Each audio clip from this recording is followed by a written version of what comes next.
first of all say, welcome. My name is Roger Berkowitz. I run the Hannah Arendt Center for Politics and Humanities here at Bard College. And we recently received a grant from the National Endowment for the Humanities that has allowed us to bring every year, this is the first year, as part of our endowment now, a major scholarly or public figure to Bard for a month who will give a series of lectures and connect the Arendt Center to different parts of the campus. And our first NEH Hannah Arendt Center Distinguished Visiting Fellow is David Brin, something about which I'm exceedingly pleased. In addition to everything else, it's worked. We had a talk in physics earlier this week, and we are now having this talk co-sponsored by Written Arts here at Bard. He also gave one of the keynote talks at our conference on Why Privacy Matters last week, and he's been working with a group of 5 writing students at Bard on their writing. Are any of those students here? Any of you?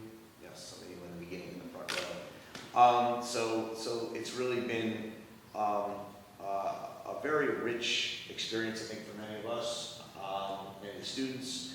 He also spoke in the class on privacy that I was teaching with 50 students. So I think in a very short time, speaking of a little less than a month, he's had an outsized impact on the campus. And that was very much the intention of this fellowship with the NEH, that when we first came up with the idea, and I'm thrilled that it's worked out so well. David Brin wears many hats. He's an astrophysicist who works at NASA. He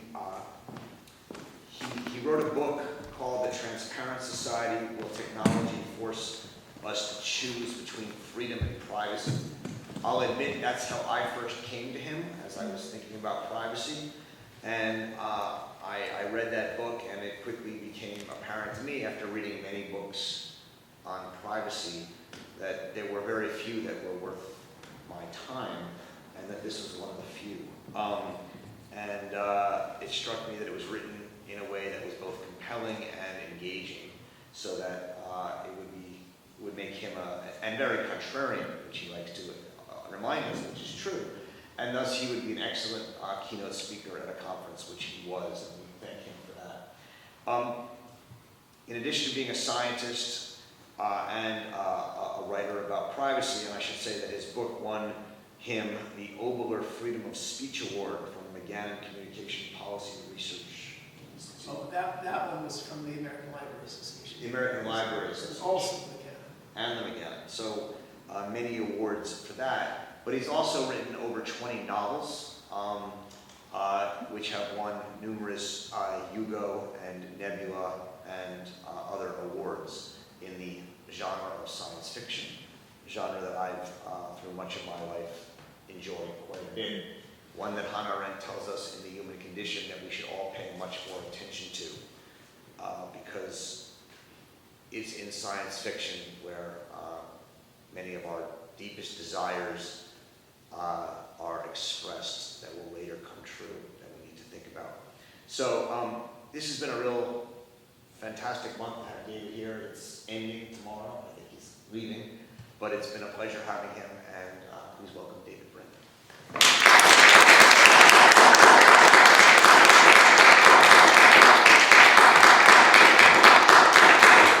Thank you, Roger. I have to say that it's been everything that I hoped it would be. I've very much enjoyed my time here at Bard, though of course there's the cost of being away from home. One nice thing is I've never spent this amount of time in the leaves. That's very nice and quite evocative. I'm sure seeds have been planted in my mind for imagery. We covered a lot of bases. I defy the next few Hannah Arendt Center visiting scholars to give physics talks. But I expect they will be, have other areas in which they are eclectic. And that is, of course, one of the wonderful things about our civilization. It's proof that the wager that we're making on the positive sum game, and that is the underlying assumption of our Enlightenment experiment, and that is that we can have our cake and eat it, that you don't have to be just one thing, that you can specialize in order to become very good at one thing, but you can also be pretty darn good at a number of other things. You are not a limited being. You have limitations, but you're not inherently limited the way our parents thought their lives would be constrained. They fought hard in order for us to become like this. 53 years ago, C.P. Snow gave a famous lecture about the two cultures of academia. And he wrote this in Britain, where they weren't especially rigid. And that is, at the university, you had the arts, humanities, history, and all of those departments, and then you had the sciences and technology and engineering. And these spoke entirely different dialects of English. They could not communicate, he said. They had nothing to say to each other. And this was exacerbated by the fact that British university system, which influenced the world, was designed in order to inculcate this encapsulation. To this day, all over the world, Europe, Asia, Latin America, the normative baccalaureate degree is 3 years. Ours is 4. And I asked about this when I lived in Europe. I lived there a couple of years in Paris, a couple of years in London. And they said, well, it's because your students are so stupid. They need an extra year. And we self-flagellate. So we say, yep, our students are so stupid. When in fact the reason is there's an entire year of breadth requirements in the American and Canadian university system. So that all the nerds and geeks have to take 3 English classes, 2 history classes, and at least 2 arts. And all the arts majors have to take at least 3 science survey classes. And the upshot of this is very interesting on 2 levels. First off, do you know which country always ranks in the top 3, very often first, in adult science literacy? Why did he pronounce those words so carefully? Because this is going to jar you. It does not fit the narrative. It's the United States of America. Even though from the rhythm of what I was saying, you would have guessed that I would be about to say that.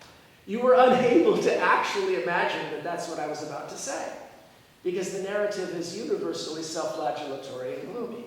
But if it was that bad, if our education systems were so bad, how come we persistently had 80 of the 100 best universities on the planet? And everybody wants to send their kids here. What we don't realize is that in Beijing, Delhi, and Tokyo, the education ministries routinely, every year, send out hundreds of millions attempting to beg, cajole, bribe teachers into teaching their classes in a more American manner. Because they know they have a huge individual confidence and creativity deficit. Just as we have a huge deficit in memorized knowledge, which is what those tests that we agonize over test. And yet, ideologically, we don't like memorization. We don't really approve of it. So how are we ever, no matter how much we improve our high schools, ever going to catch up when those standardized tests measure memorized knowledge? So how, if our students know nothing at 17, how do we wind up with adults, citizens, who know more science literacy than average around the world? Well, look at the terms, adult science literacy. We're talking about all the adults now. I'm testing 17-year-olds. And among the adults, 40% have college degrees, and another 10, 15, 20% have been to some college. But in the American system, that means they've had 3 light, fluffy science survey classes. And that's enough. It's scary. Notice I said literacy. I didn't say deep knowledge. And we do this with a score of 20%. So the world is really dumb. Why do I say all this? I say it because we live in a context of an Enlightenment experiment which benefits from both the self-flagellatory reflex that we have, but also occasionally acknowledging the good news. Well, you saw the reaction to Steven Pinker's book, The Better Angels in Our Nature, a couple of years ago, when he came out with evidence, strong statistical evidence, that the world is getting better in as many ways as it's getting worse. Now, why was there such a strong antipathy to him and his book? Not just on the right, but on the left as well. Well, it's an interesting thing. It's an interesting thing. Because one would think that people would want to see good news. But there is a mythology that if you accept good news, it will diminish your drive to save the world. Doesn't really make any sense if you put it that way. I mean, let's try 2 sales pitches. You've been buying progressivism for 70 years. It's never worked, you racist, horrible, wasteful, terrible people. Buy more. You've been buying progressivism for 70 years. And look at you, you're less racist. And look at you, we saved the ozone layer and people can breathe in LA. And poverty around the world is going down. But, so progressivism works. You do know that if you don't buy the rest, we're all going to die. Buy more.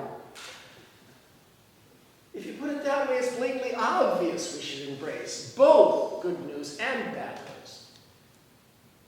Because the good news tells us that the program can work.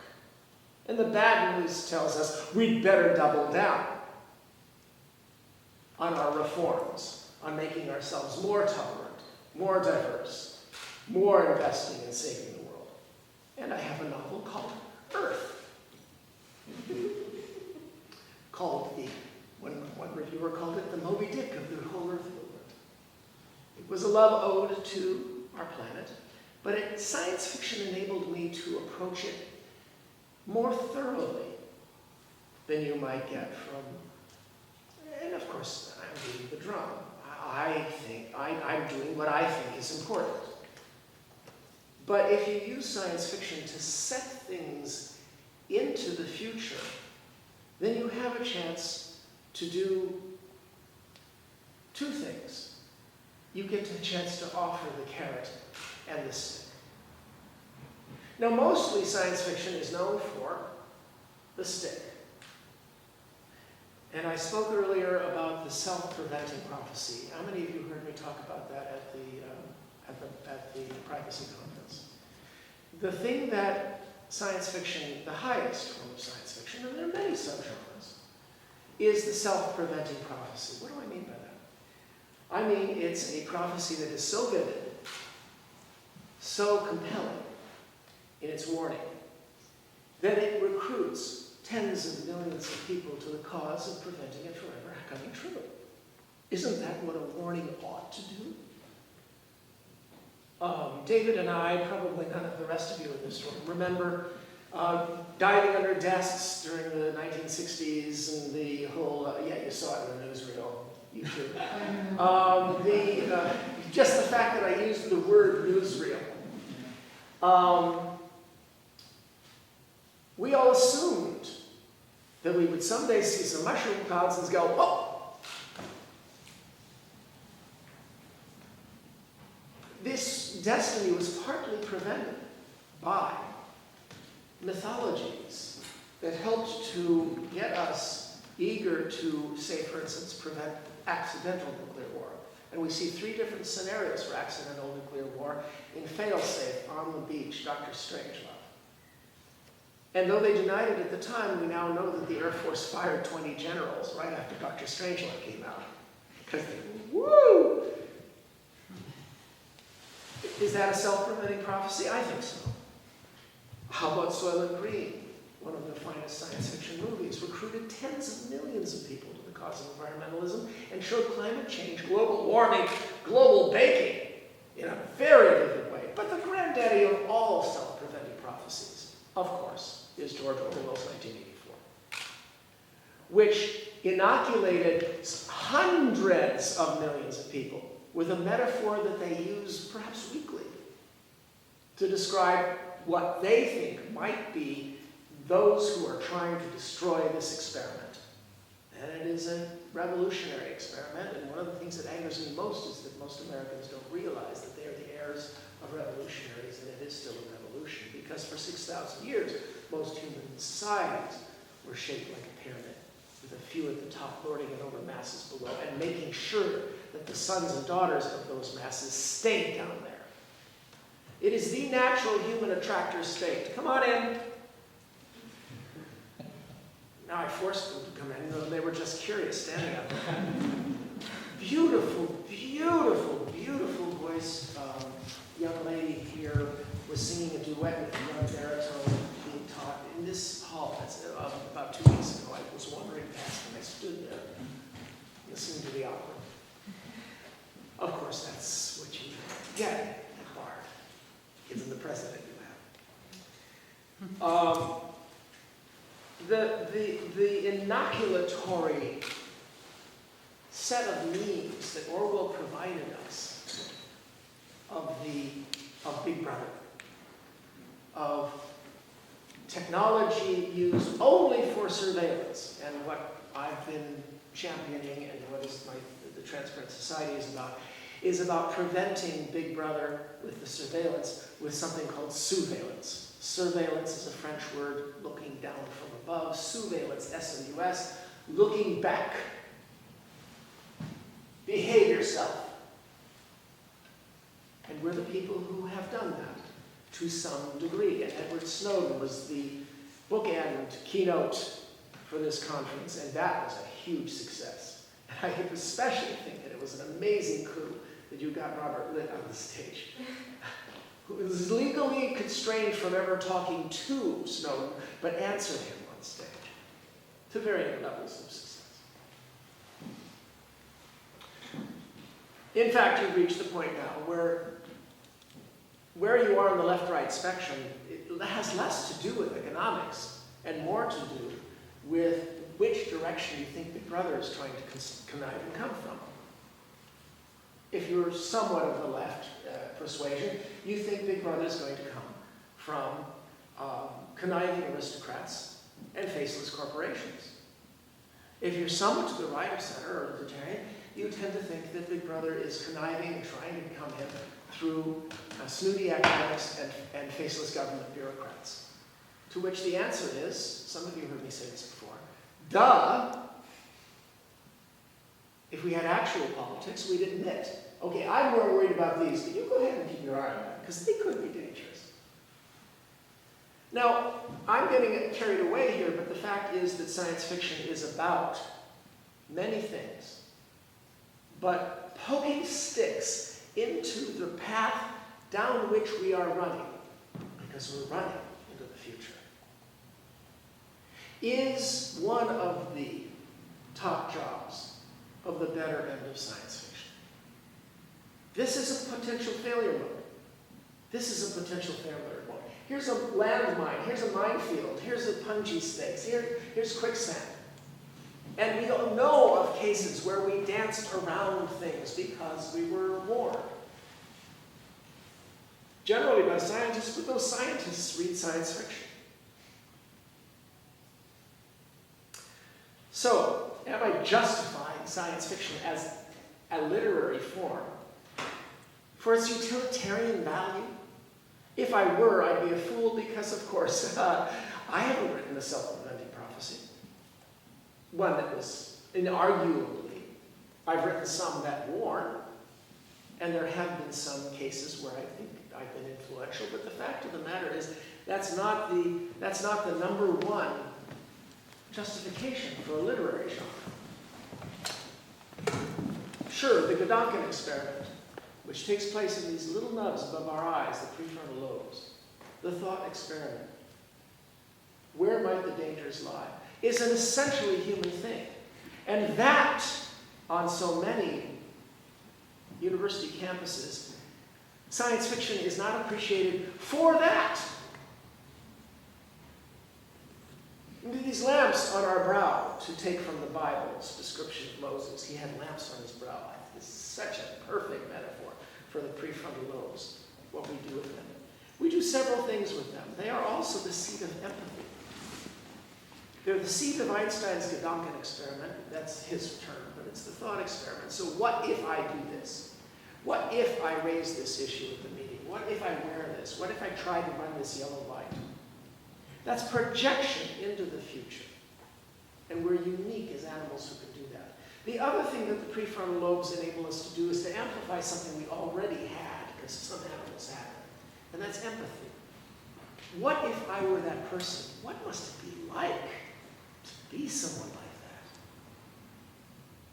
that? And that has been one of the most important tools that may enable humanity to create a world culture of tolerance and to create a culture that we then be proud to take out to the stars.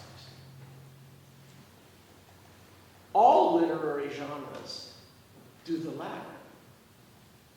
And it's only someone who thinks in zero-sum terms who would say, if you want to do empathic literature, you must not do extrapolative thought experiments. But they use the same organs.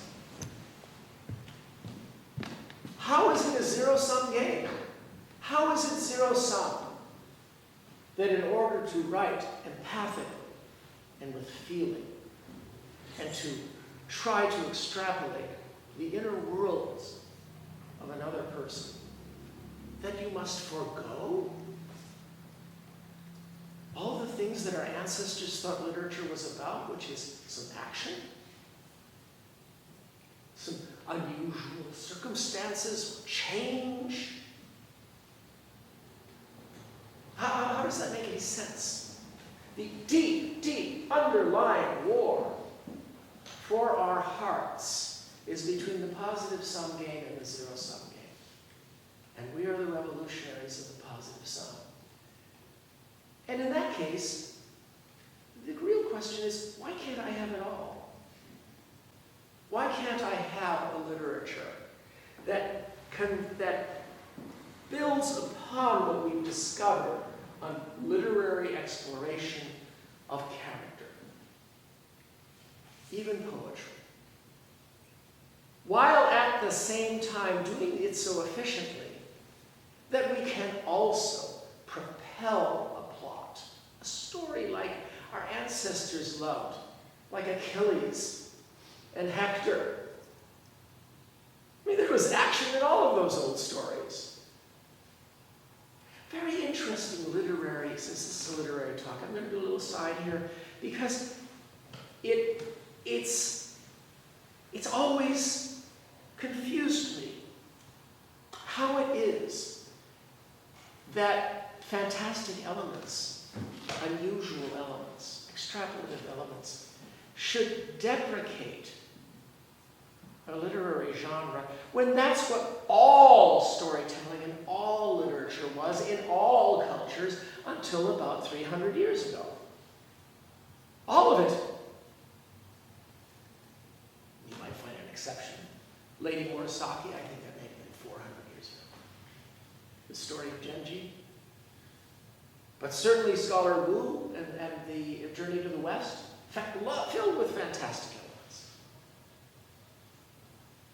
Well, what happened about 300 years ago? What happened was we had Thackeray and Swift and who else? You know, people who invented the modern realistic novel. Why then? And it occurred to me that we were undergoing a twin transformation at that point. That until that point in time, societies were stable. Life was not. The king might be killed by a rival, be replaced by some other royal house, but there would be a king. But you could go to bed one evening, delighted, happy, The harvest came in, your spouse lying next to you, your 6 kids healthy, and by morning it might all be gone. All of it. And then something happened. 300 years ago, 250 years ago, stuff started getting more predictable in day-to-day life. You had 6 kids, good chance 4 of them would reach adulthood. But what your kids assumed as a social contract might be totally different. I read Pride and Prejudice, and my biggest complaint, get a guy. But my biggest complaint of Lizzie is, all right, she's spunky, she's rambunctious, she fights for what's right inside the social context of her era. And it never seems to occur to her that that is not the social contract that her mom had or that her daughters will have. And that she could maybe hurry that along a little. Okay, what can I say? I'm a Franklinian. I'm a child of Ben Franklin. I'm a revolutionary. I wanted more smoke from her. But that's not the point. The example is not the point. The point is that you started getting a situation that was socially unstable while becoming more stable personally. What does that describe? That describes the new fiction. The new fiction became centered on the actual now. And with sort of an immune, hackles against those who wanted to move beyond. A sort of omphaloskeptic, navel contemplating, or myopic view of what is interesting. When what I find interesting, and a lot of people find interesting, is the reaction of human beings to change. We're experiencing a tsunami on it. A tsunami of change. Earlier I spoke of a fire hose. We're no longer retreating from a fire, it's a tsunami. And you cannot deal with this by doing what William F. Buckley said, stand athwart history with your hand out crying, stop. King Cato didn't even do that deliberately. He was saying to stop to the tide in order to teach his courtiers a lesson. Better to learn to surf. And these surfing instructions. Look, I think science fiction was badly named. It should have been called speculative history. Why? Only 10% or so of science fiction authors are scientifically trained as I am. And that enables me to give you some added layers to the layer cake. But I'm careful to make sure that the literary layers dominate.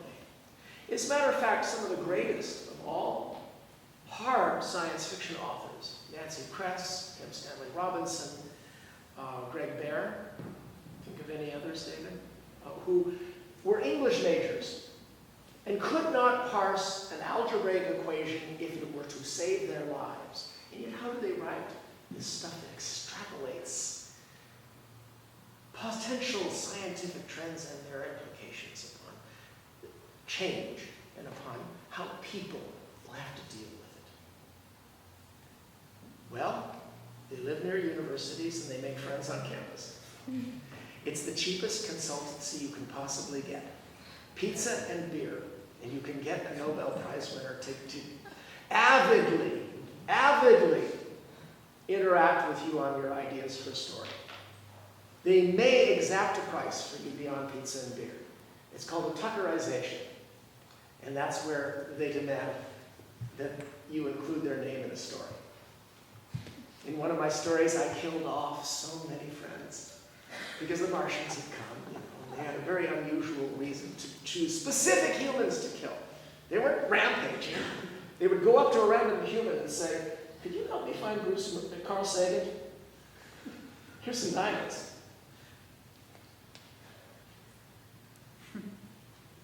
Look, it may very well be that I can ascribe it all to bad dentistry.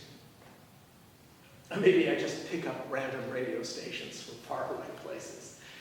All these metal amalgam contact points, which is why you guys are just useless. Go find something else to do because your teeth are so good. Well, that's just the way of it, you know.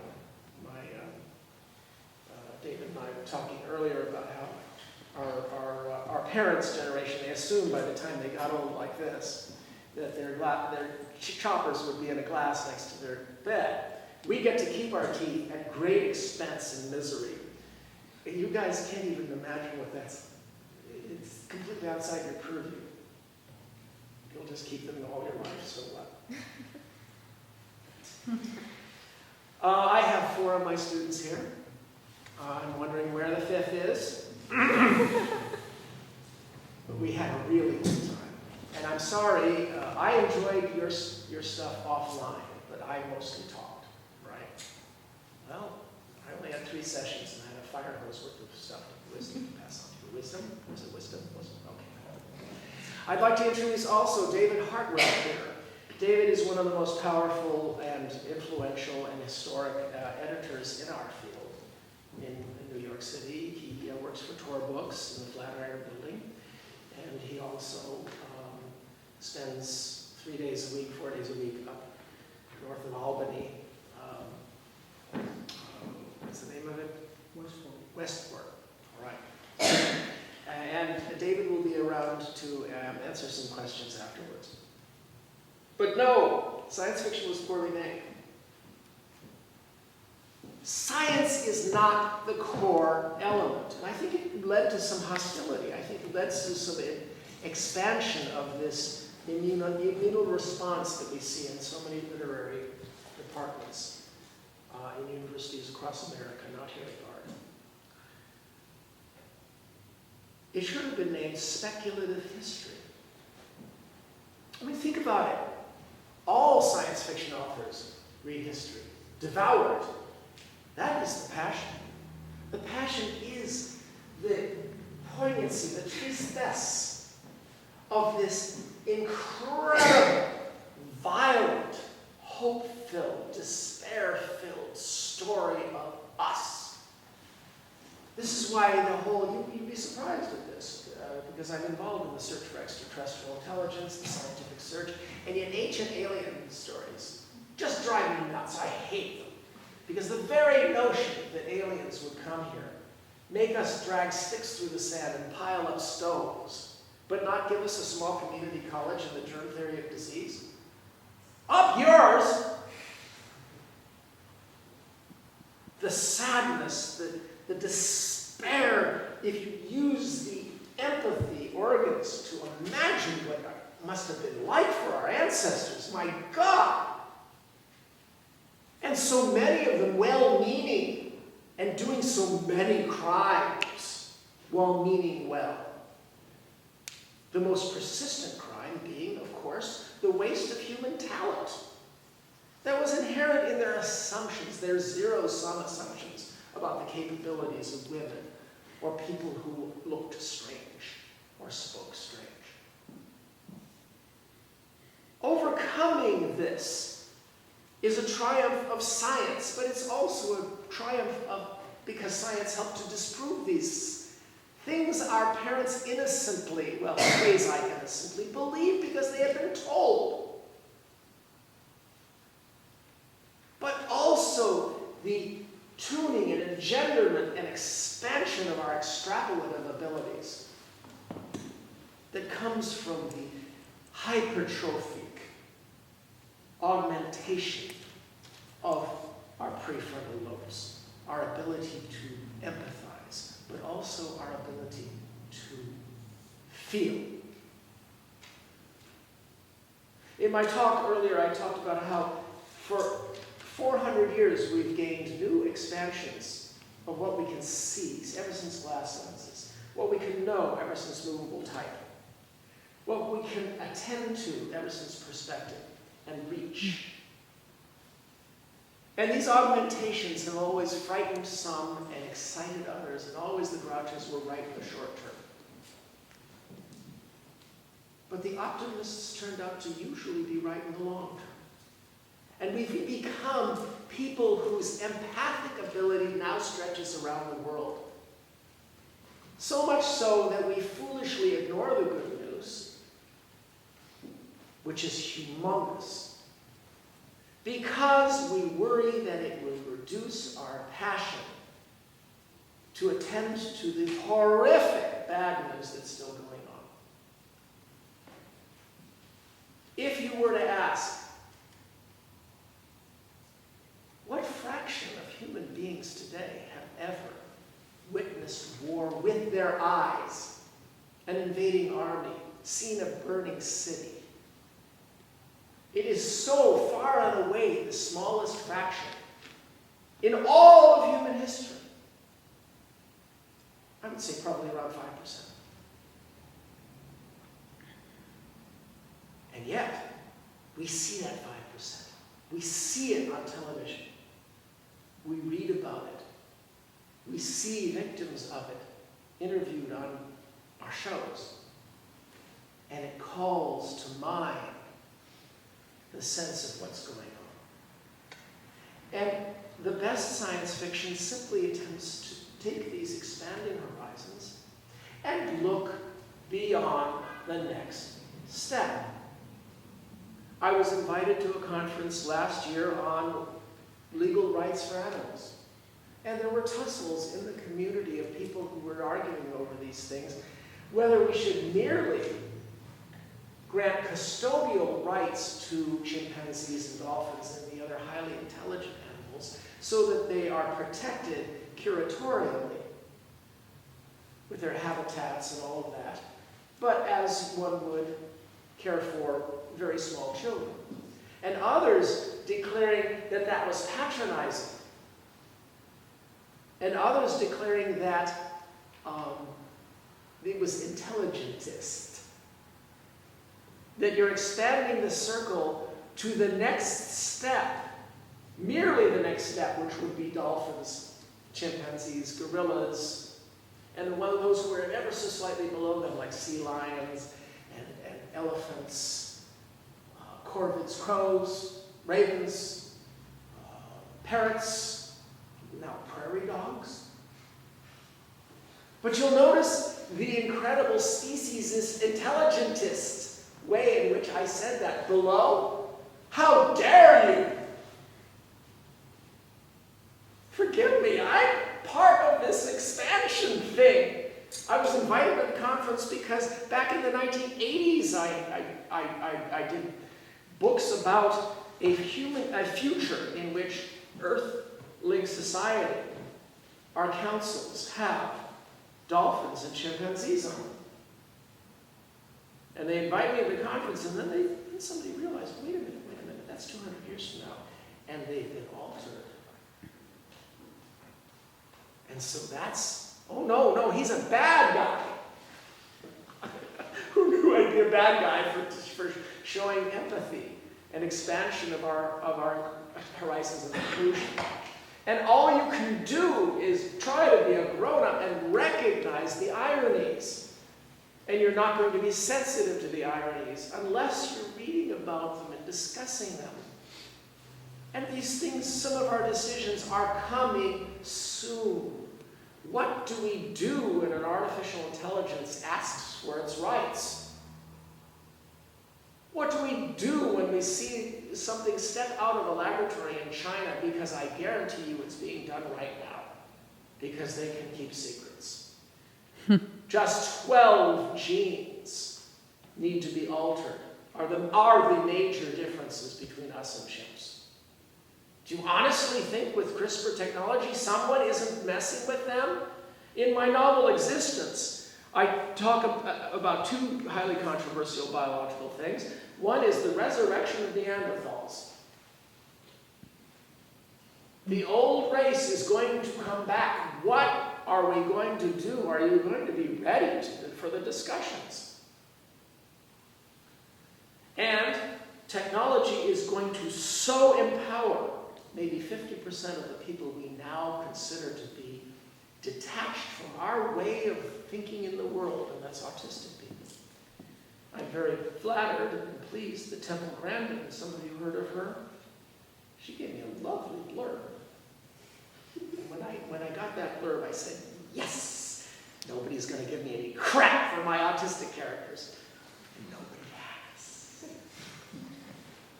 I'm going to pass around a few things. I really, really, really want them back.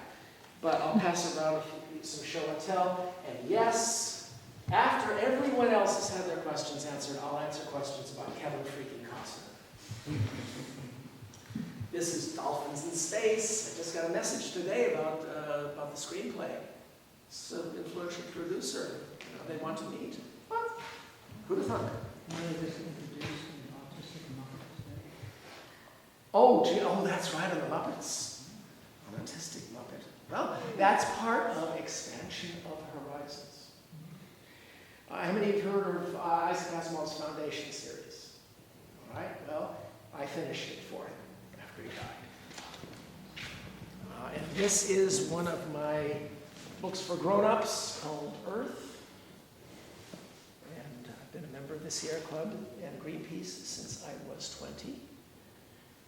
Well, how's that for a cover? Woo! I won't pass that around. But here's the Transparent Society, and let's just pass these around. And how am I doing for time? How much more time do I have? Because I do want a lot of questions. Are we doing all right? Is it an hour, or is it kind of open-ended and people can leave Questions soon. Questions soon. All right.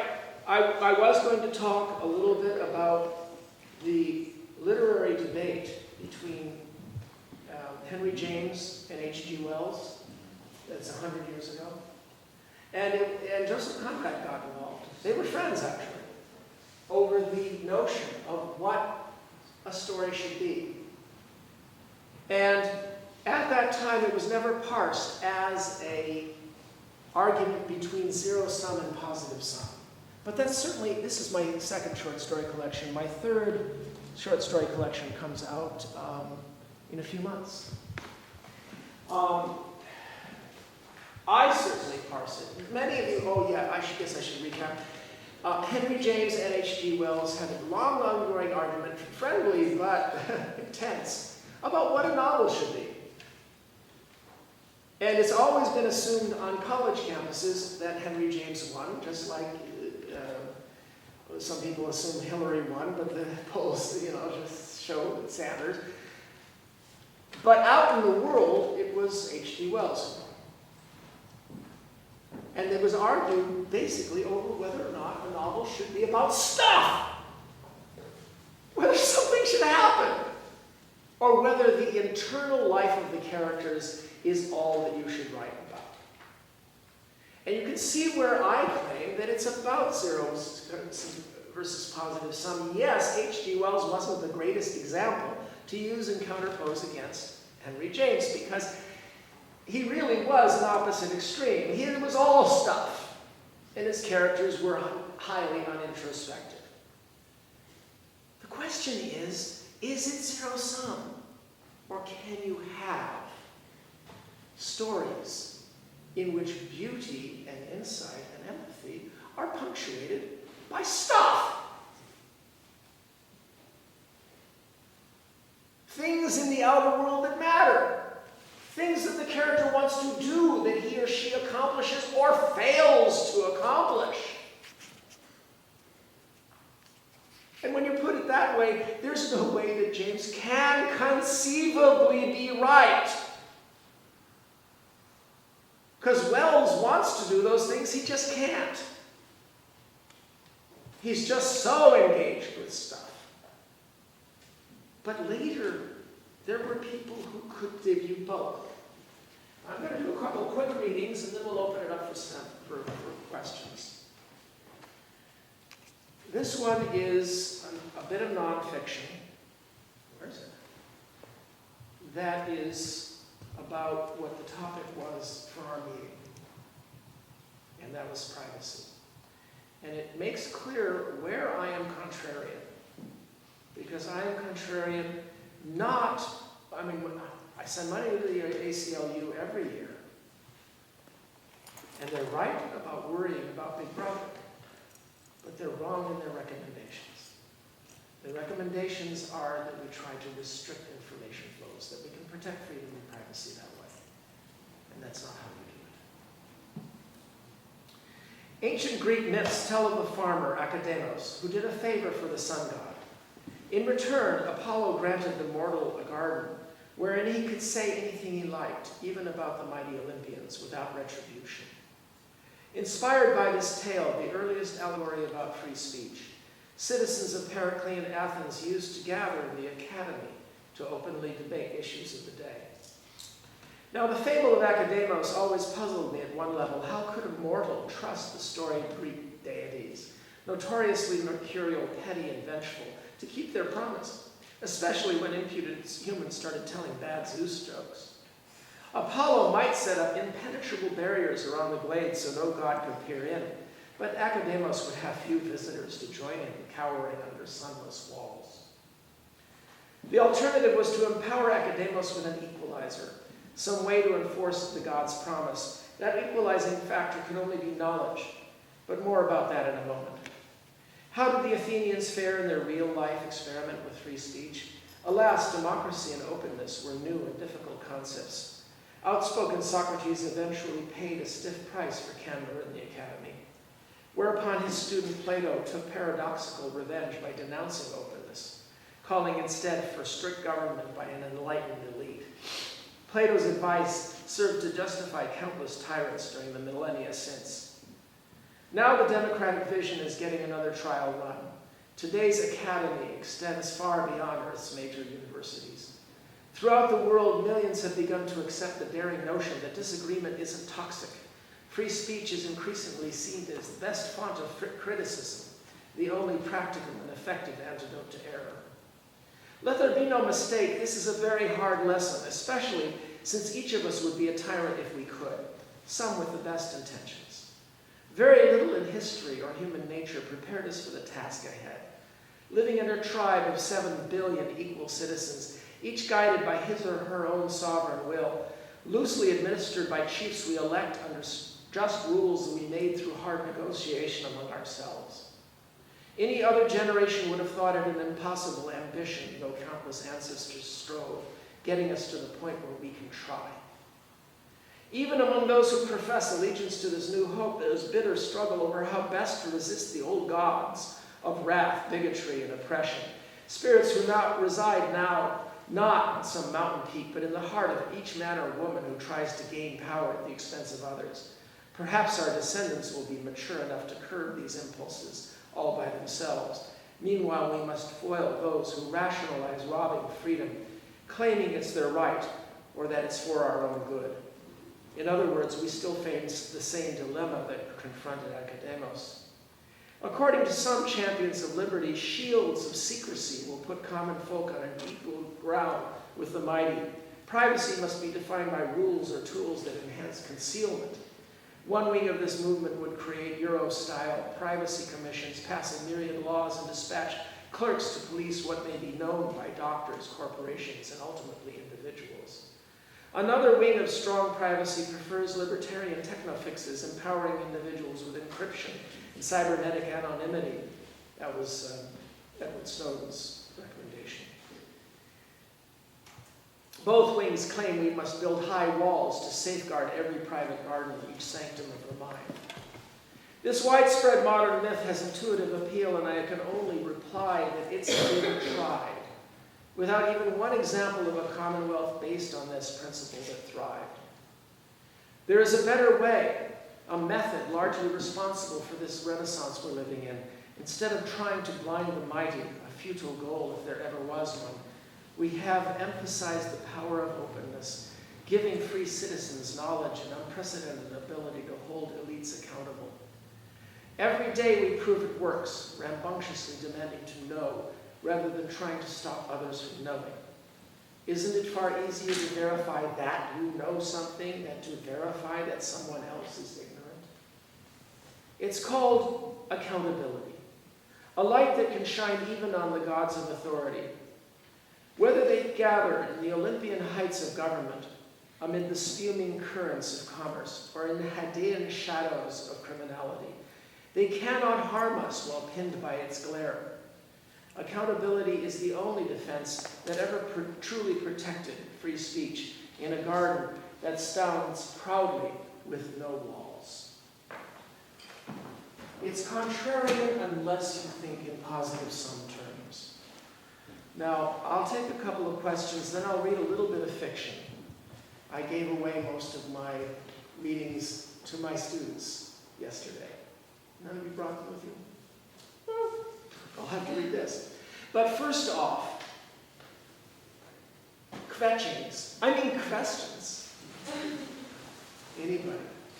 Or if you'd like to have time to gather your thoughts, I can. Or if you have to go to the bathroom, but you promise to come back, you can get up. Yes, we spoke earlier. My question is privacy desirable in its own end? I noticed in one of the blurbs in the dust jacket of the book, you mentioned that perhaps it isn't that there's too much surveillance, but too few people using surveillance. So is it that you don't think privacy, like people have a right to privacy in a private life that is important to protect? Or? I think it's very important. Could you pass all those things on up, the things that I sent around? Chapter 4 of the Transparent Society is all about how important privacy is. It's a fundamental human desideratum. We need it. We need the ability to have intimate conversations and intimate interactions with those with whom we're collaborating or those with whom we share a deep sense of connection. This is fundamental in being human. But each generation redefines privacy, and we're going to have to redefine it closer.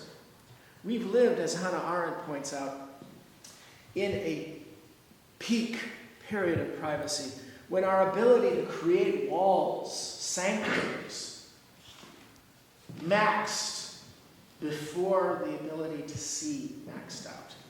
But you're going to be walking down the street within 10 years, and you think Google Glass is something, it's going to disappear in regular eyeglasses and sunglasses. Camera will scan people's faces, look them up in the face registry, and write on the inside of your glasses name tags for anybody to read. You'll never be at a loss again.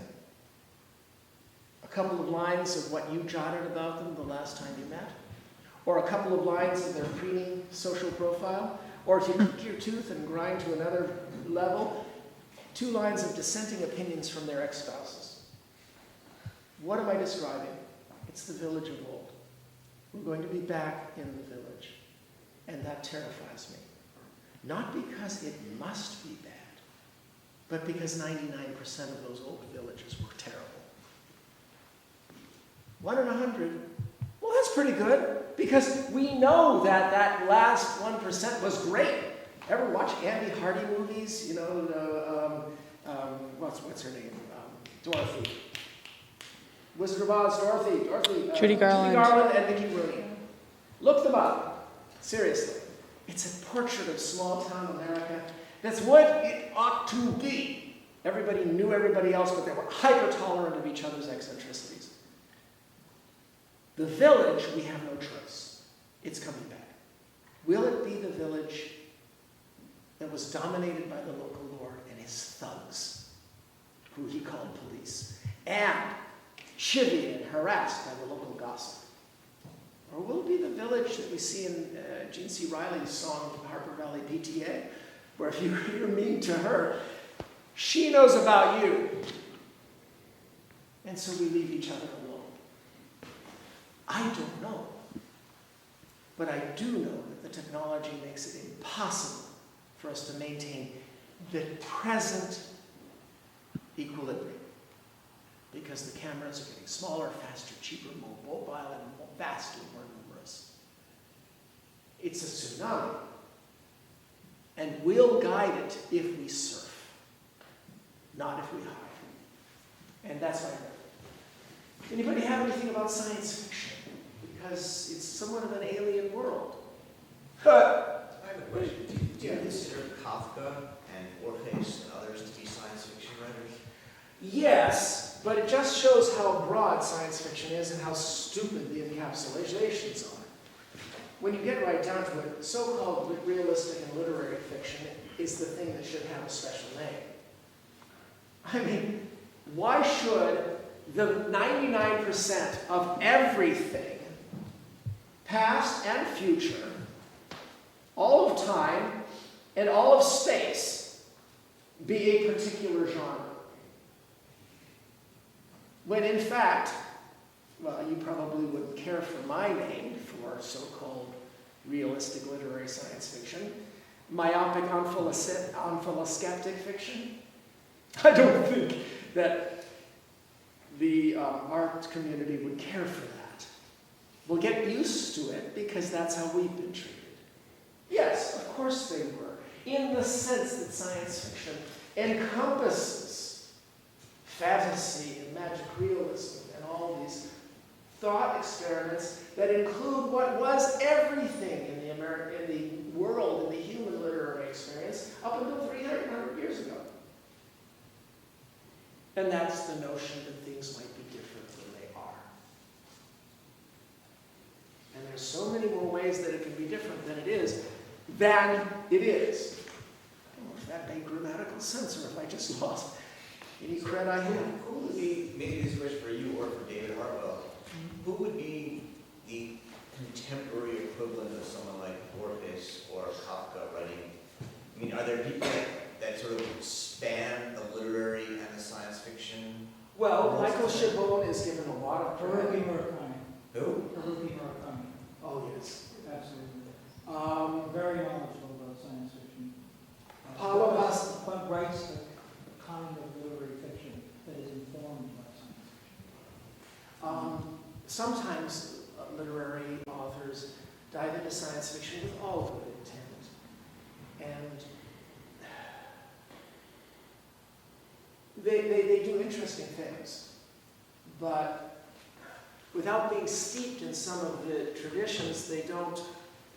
Well, for instance, Ada by Nabokov is a parallel world in which a genteel czarist aristocracy took root in Alaska and is an exile, very Tolkien-like, in the regret, the nostalgia for the elves, only in this case the czarist lords. And it's very frustrating for me to read because I keep flipping through it looking, where was the point break in time? Because that's one of our notions, is that if you're doing a parallel world, there was a point break. I couldn't find it. At some point it diverged. Yes, at the point of divergence. And so that's an example where Doris Lessing, for instance, well, she won the Hugo, she was guest of honor at a WorldCon. She was delighted for her Shikasta series. And for most of us, we looked at it and went, woof, but she was friendly, she came in there, she knew how to write. So fine, terrific, welcome. The problem was her favorite science fiction writer was Kurt Vonnegut. And so she used the way he approached it as the model. And we embraced mine. He was an outsider model. Yeah, he carried off his pretensions so well. And he was a truly valuable writer. But what you often would get is those in our field who were raised, and by the way, he started as a science fiction author. Player Piano was absolutely, completely a science fiction extrapolative attempt at a self-fulfilling prophecy. And more relevant today than any of his other novels. So he came from science fiction and reached out and said, I'm going to have fun, which is exactly what you should do. Do what you want to do. But Vonnegut, Ursula Le Guin, a number of others who have been embraced, Margaret Atwood, they would dance back and forth. They would say, I'm not a science fiction author, I'm a magic realist, I'm into this, I'm that. Because I'm sorry, sycophants would tell them, don't ever call yourself a science fiction. And then they would dance back, and they'd angrily, Ursula Le Guin accepted an award recently, I think it was about a year ago, and she gave she came back. She gave a lovely short speech, and she said, coming as I do from a despised genre, and when you are as immune as she is, go for it, Ursula, all right. I'm pleased to say I was one of her students. But the newest way Passacalupi, Michael Chabon. People come up to them and they say, okay, you're not really a science fiction author. And Chabon especially rears back and says, screw you. I'm a science fiction author. So things have changed. Actually, we were commenting about this. The New Yorker, Atlantic, Harper's used to do hit pieces on science fiction rhythmically every 5 years. It was some sort of obsession. Well, the last decade, it ain't been like that. Atlantic, New Yorker, they've been doing wonderful, wonderful pieces on science fiction. And we're starting to see cracks in academia as well. It's not freaking time. It's the 21st century. And please, I stated what I said a little hyper-aggressively about how literary realistic fiction should be considered biopic of Liskin. I'm sorry, I'm a little bit confrontational. I guess you could call it a prickly defensive reaction. Yeah. Okay, I'm Ned. Anybody else have questions? Yes. Your opinions on dystopian fiction versus utopian fiction? I look up David Brin idiot plot. I have a fairly well-circulated rant about why dystopias and apocalypses, why so many. And mind you, I'm hardly one to throw stones. My novel, The Postman, is post-apocalyptic. But I thought I had something new to say versus all the Mad Max, reveling in the Mohawks and all that sort of thing. And what I had to say, and then Costner captured this. This was the heart of the story, and that's why I'm not writhing in agony, amid seppuku over the movie he made. It's also visually one of the most beautiful movies ever shot. He's a genius cinematographer. The movie just happens to be dumber than a bag of hammers, but big heart. And the heart message was that average people wouldn't put up with it.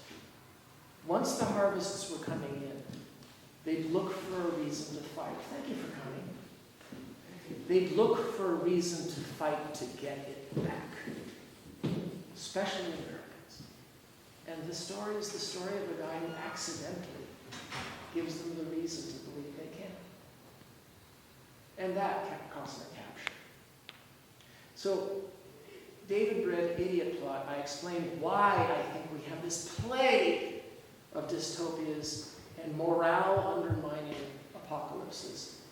And it's not for the reason that I wrote one, which was to have something to say about it. Basically, the essence is laziness. Your job is to get your heroes in postponing jeopardy. What better way than to have Sauron with red glowing eyes, the president of Central City, wanting to kill all the people in all the districts. Why? So, because it's the easiest way to get the jeopardy rolling for your principal heroes. And the way to notice this is that Hollywood especially does it because you have to keep meaningful institutional help away from your heroes. Otherwise, you call 911 and skilled professionals dive in exactly what you want to have happen in this real world. Will come and say, oh, that was really cool you did when it was an emergency. Now, stand down, we're professionals, and they go take care of the problem. It's a buzzkill for a movie.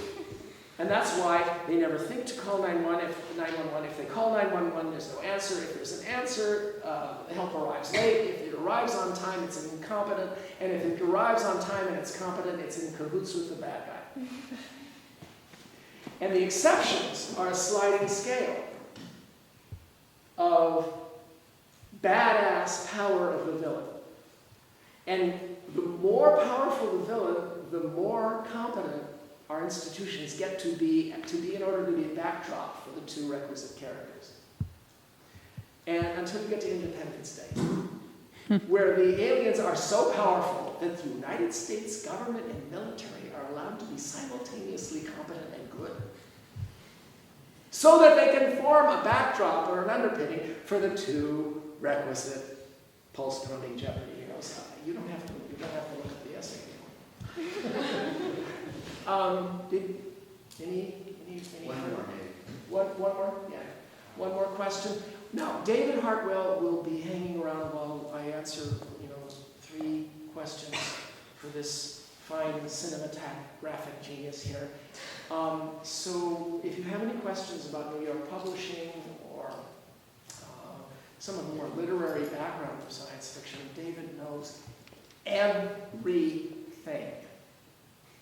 Not only about our genre, but popular culture of the 60s, 70s, and 80s. Try it. Try asking me a question. Yes, sir.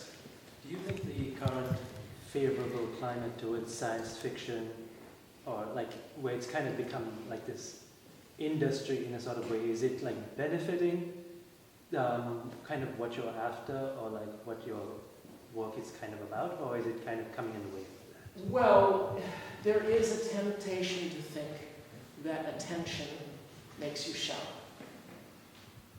Right? Attention can make you shallow. Success, money can make you shallow. I don't think so. I don't think it necessarily follows. It does not necessarily. Huh? There is a tendency. There is a tendency.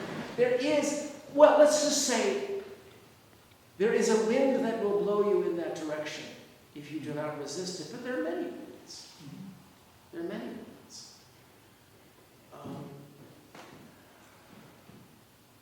We know authors who have, one way of selling out in science fiction is to write the same damn thing over and over and over again. Because you'll get more customers that way, because you get the kind of customers who say, make me feel exactly the way you made me feel last time. Write the same kind of incantation of black squiggles. Remember I talked about the black squiggles, they're called letters. And there are millions of them in existence. And skilled people can scan these black squiggles so rapidly, and 90% of our fellow citizens are that skilled, that the squiggles disappear, and it unreels the incantation, because that's what we do, is magic. We create industrial-grade magical incantations that weave across sheets of pressed vegetable matter, or your newfangled glowing things. And you scan them, and you get deep emotions and revelations and ideas and supernovas. It's magic. It is the industrial grade magic because it's dealing with the subjective heart, the subjective of other people. But in our case, it's honest. You bought a book in order to get the incantation. So it's not filthy like politics and advertising. But I drifted away from your point. Did I answer it at all? You have to keep your own grounding. In my case, my readers don't say, make me feel exactly the way you made me feel last time. And so I have fewer of them, but they say to me, take me somewhere I've never been before. Last minute, yes? You said the word predictive history. You said predictive. No, speculative. Speculative history. And I guess my question is what you think the role of temporality is then in something like science fiction. Because often I find that, to me, the thing that's incredible about science fiction is how atemporal it is and the specular nature of like when I'm in this, whatever it is, whether it's a utopia or a dystopia or just a fantasy scenario, I'm able to both connect to things that have happened in the past, but also entertain the speculation. And so then how do you conceive of this genre that's rooted in that temporality if it's going to be a speculative history? And Well, it's a very good question. Some science fiction, of course, plays with temporality. Time travel, all the various paradoxes of time travel. It's been so explored and poked at by people with rather analytical minds that we actually have a taxonomy of the types of paradoxes and things that you can get caught in. But I say speculative history not only because so many science fiction authors read history more than they read science, but because it's about continuing this poignant, the story of us and how we've changed and how change affects us, and how we're confronting this tsunami of change and extrapolating it. A year or two ahead, that's you show today's society, and then you hit something with a hammer. 500 years ahead, well, now you're speculating a possible human destiny. In what context? And Star Trek is one of the only times that you ever see this done in an optimistic context, because they dared to have adventure without stupidity driving the plot, because stupidity is so convenient. It's the middle zone of 30 to 50 years. It's hard. And those are my novels, Existence and Earth, which are both modeled after John Brunner's epic Stand on Zanzibar, which are almost multimedia. They're almost hyper-texted, because in between each of the continuity character sections are glimpses of the world, advertisements, snippets from online. And Brunner, back in the 60s, even provided an ancillary table of contents so you could read it in all sorts of orders. Or Alfred Bester with his typographical explorations in one of the greatest books of all time, Stars My Destination. But goes all the way back to Kipling's With the Nightmare. yes. And Brunner based his Stand on Zanzibar on Dos Passos' totally non-science fiction, multimedia, hypertexted book called USA. And with that, I thank you so much for coming, and I would like to thank the Hannah Arendt Center and Bard and for this hospitality. It's been a unique experience in my life.